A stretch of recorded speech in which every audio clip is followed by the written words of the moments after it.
ভারপ্রাপ্ত চেয়ারম্যান তারেক রহমানের জন্য গাজীপুরে দোয়া ও মিলাদ মাহফিল অনুষ্ঠিত হয়েছে। সোমবার রাতে সদর উপজেলার বানিয়ারচালা পশ্চিমপাড়া এলাকায় সদর উপজেলা জিয়া সাইবার ফোর্সের আহ্বায়ক জাহিদ হাসানের উদ্যোগে এই দোয়া মাহফিলের আয়োজন করা হয়।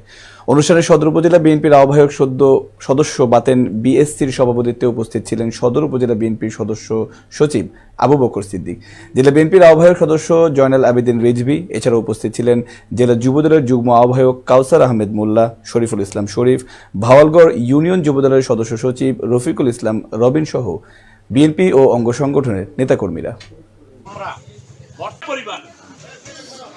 অত্যন্ত মৃত্যুর শয্যায় লাগার গুনাহ করতে করতে পাহাড় সমতুল্য গুনাহ করে ফেলেছি এবং শরীর বর্ষের এবং গঠনের যে 30 দফা মদিনা নবী মুহাম্মদ দেশে চলে গেছে গো মালিক, মাটি ওঠা অত্যন্ত মৃত্যুর সঙ্গে মাটি আমিন। আমরা তো বড় গুনাহগার, গুনাহ করতে করতে পাহাড় সমতুল্য গুনাহ করে ফেলেছি।